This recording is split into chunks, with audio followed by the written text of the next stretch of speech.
What's up YouTube, Capital G here, talking about Trickstars in this video and why Konami is going to have to hit this archetype on the ban list sooner than later, whether they want to or not. And I actually feel like it's kind of important to make this central point at the beginning of this video because I don't want people to misunderstand what I'm saying or really misconstrue the reason for this video. I'm not making this video because Trickstar is currently the best deck in the TCG or even because of its dominance in the TCG right now. I'm making it because of the reason why Trickstar is actually dominating, and Trickstar is in a position where it's so different than many of the best decks that we have seen in the past. This is well, the reason that Trickstar is doing so well is so completely sustainable that I don't think that anything is going to change in the future. And this is actually one of the biggest reasons why Konami is going to have to forcibly end up hitting Trickstar on the ban list. We've seen many times when there'll be like a best deck of the format and it's actually not sustainable. And even if Konami doesn't hit said best deck in the format on the ban list, the deck naturally ends up getting power creeped out of the game. I'm talking about examples of even tier 0 decks. Gladiator Beast is a prime example. From the end of GX, that deck was just miles ahead of everything in the game because of the contact fusion and cold wave shutting down the dad deck's ability to use their spells and whatnot. And then we ended up going into the 5Ds era. We got Teledad. Teledad lost the first Shonen Jump Championship to Gladiator Beast, and then it never lost any other Shonen Jump Championships. We've seen other examples of decks that start off really strong, and they're, kind of the best deck of the game for a half second. Then they get more competition, and then they just kind of fade and fade and fade until they're no longer like that big of a threat. That's what happened with Shadows. Shadows came out. Patrick Hoban immediately won a YCS with them. Then they got Necrons, and they got Ritual Beasts, and they had all this competition. Even Burning Abyss in the long run like super surpassed Shadows. And even if Konami didn't hit Construct, the writing was pretty much on the wall for Shadows, and it just wasn't really looking that good. No one was going into the next format thinking, man, Shadows are going to dominate if something doesn't happen. So there are times where you have a best deck of the format, but things will just naturally occur where the deck just gets power creeped out of the game, or something will happen where it's no longer going to be the best deck. The difference between Trickstars and many other examples that you can think of, in fact, almost all examples, and why Trickstars are not going to be similar to those is because Trickstars didn't really get buffed by any cards. I understand a lot of people will say, oh Cap, it's just the Sky Strikers, but the thing is, and why I don't believe that, we knew the we already knew about the Sky Strikers. We knew them when they were the Brandish Maidens. We knew all the possibilities that you could do with the deck. Obviously, people had been testing the Brandish Maidens, and people had been experimenting with them and Goki and Spiral and a multitude of other decks. Obviously, Trickstar would be in there, but I don't remember anybody going into this format saying that Trickstar Sky Strikers was going to dominate the game. Nobody went into it saying that Trickstar Sky Strikers was going to be a deck that was taking up 75% of the meta. I don't know if you guys actually saw the results of the Central American, NAWC, or the Central American WCQ, but holy shit, Trickstar Sky Strikers was like 13 out of the top 16. But the point that I'm making is no one went into this format saying Trickstar Sky Strikers was going to be that dominant of a deck. Everybody had access to, being able to test it, but obviously we didn't know it was going to be that strong. What I think it is, and I think a lot of people will agree with me, it's really just the end of match procedure that was such a colossal buff to Trickstars as a whole that no other deck in the game can quite keep up, where so many games are going into time, and when you go into time, Trickstars just have infinite advantage over every other archetype, basically over all their competition, unless they happen to run into something like Chain Burn. And this is the thing, obviously, that we couldn't foresee, and I don't think Konami knew this coming. I don't think that the player base knew this coming, but it's something that isn't going to change. The new end of match rules is not going to change anytime soon. At least I don't believe so. So this is the reason why I can see Trickstar dominating for a long time. And one of the reasons that I feel like Konami is going to inevitably have to hit Trickstars in the TCG is because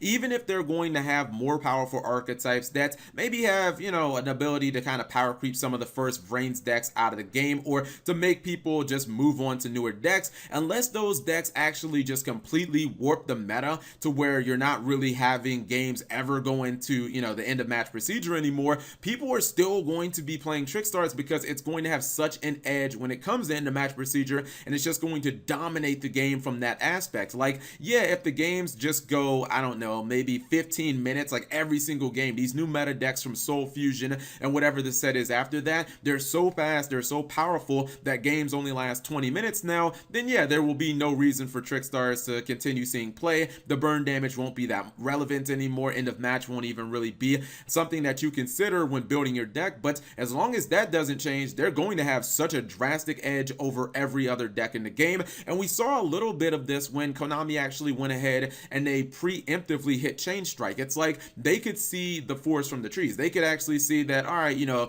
obviously Chain Burn is going to be a little strong when it comes to end of match procedure. It might end up being one of the strongest decks in the game. And even though, Chain Burn's not seeing a lot of meta play, it still has that potential to, if you get to end of match, you're basically going to beat any deck in the game that isn't something like Trickstar. Konami knew this, and since they obviously are not going to change a rule that they just implemented, and they can't control how long, it takes the players to play and how often they go into time, they're just like, all right, well, we know Chain Burn is going to be OP in time, so we'll just nerf Chain Burn since we can't nerf the actual rules of time. Another aspect that I think is really important to acknowledge, and this one I think a lot of people are going to say, oh, Cap, it's not that big of a deal, but I'm telling you, the fact that Trickstar are an anime archetype, and quite frankly, I think that Trickstar are by far the most popular anime archetype from Vrains. If you look at the anime archetypes from Vrains, Trickstar have by far the most fans. They're the most popular. People own the most cards out of them. Like, compare them to Altergeist or Rocket or,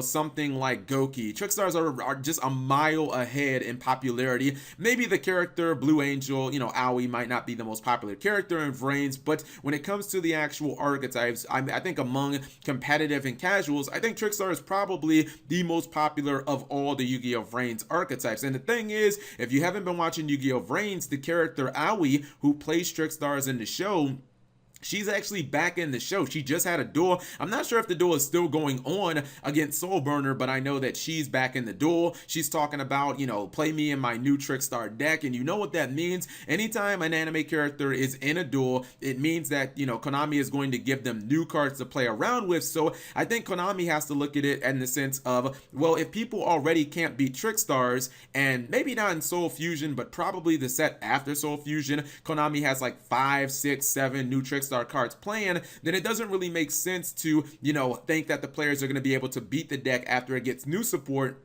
when the deck is already like 75% of the meta with the old stuff. So, I mean, this just tells me that Konami is going to have to hit Trickstars some way, somehow. Probably something like Trickstar Reincarnation to 1, which they did in the OCG. That's curved a lot of just the Trickstar dominance over there. Maybe something like Light Stage. But when you have all of this stuff still completely at 3, plus you have the new rules, which was a bigger buff than anyone saw coming, and then you have new Trickstar support coming out, which we already know it's coming because if you're watch the anime, you can already see what cards, well, maybe the cards will be a little different.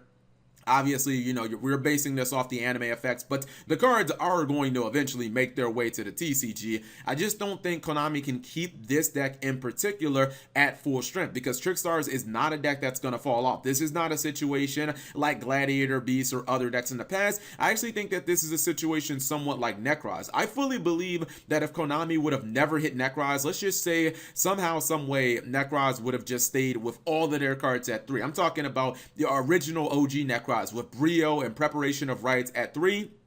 I think even to this day, Necroz would still be a high-level deck because Necroz was basically designed to shit on every single archetype that uses the extra deck. So if you apply that to today's meta, Necroz would dominate everything that wasn't like, fucking Altergeist and True Draco, because those decks don't really need the special summon all that much, and they don't need the extra deck pretty much. Like Altergeist uses it a little bit, but those would be the only decks that would have like a decent matchup against Necroz. Decks like Goki and Spiral would just get completely shit on because Genlock and Colossalus, and you wouldn't be able to do anything. So I do think Trickstars are inevitably going to get a nerf because they're not going to nerf these new rules anytime soon. And I think fundamentally, there's almost no way to power creep Trickstars. When you update the rules, when a deck gets better because of the rules and not because of the actual cards themselves, it becomes very hard to actually power creep that deck. I'm not saying that it becomes completely immune to power creep, but unless Konami is going to release, 3 or 4 decks that completely hard counter Trickstars, and why would you do that to the most popular anime deck at the time? It doesn't really make any sense to stomp it into the ground. It makes a lot more sense to just hit a couple of cards in the deck, or hit a couple of cards on the ban list. That way you can also kind of push the new cards that you're printing as well. So you guys let me know what you think of my theory. I think it's gonna happen. I think that probably, I don't know, maybe after the NAWCQ, you'll see something like Trickstar Reincarnation go to 1, and maybe something like Light Stage to 1, and then Konami can just kind of have Trickstars in a decent space, because even, I believe this, even if even if there was no Sky Strikers, I still believe Trickstar will be the best deck in the game.